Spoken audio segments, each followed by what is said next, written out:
அது 1 கொரிந்தியர் 3:11 சொல்லப்பட்டிருக்கிறது. போடப்பட்டிருக்கிற அஸ்திபாரமாகிய இயேசு கிறிஸ்துவை அல்லாமல் வேறு அஸ்திபாரத்தை போட ஒருவனாலும் கூடாது. இயேசு கிறிஸ்து மேல் வைக்கப்பட்ட அஸ்திபாரம் அவர் மேல் கண்மல் மேல் கட்டப்பட்ட வீடா இருக்க வேண்டும்.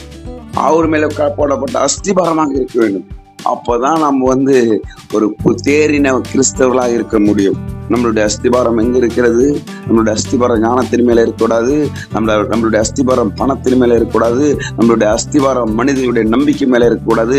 நம்மளுடைய அஸ்திபாரம் கண்மணியாகிய இயேசு கிறிஸ்து மேல் இருக்கும்போது நாம் குழந்தை என்ற பருவத்திலிருந்து ஆமென் ரட்சிக்கப்பட்ட காலத்திலிருந்து அந்த அனுபவத்தை விட நாம் இன்னும் முதிர்ச்சி அடைந்தவர்களாகவும் தேர்ச்சி அடைந்தவர்களாகவும் தேறினவர்களாகவும் நாம் புருஷராய் இருப்போம். அல்லேலூயா, அல்லேலூயா, ஆமென். வேதம் சொல்லுகிறது, நாங்கள் தேவனுக்கு உடன் வேலையாட்களாய் இருக்கிறோம். நீங்கள் தேவனுடைய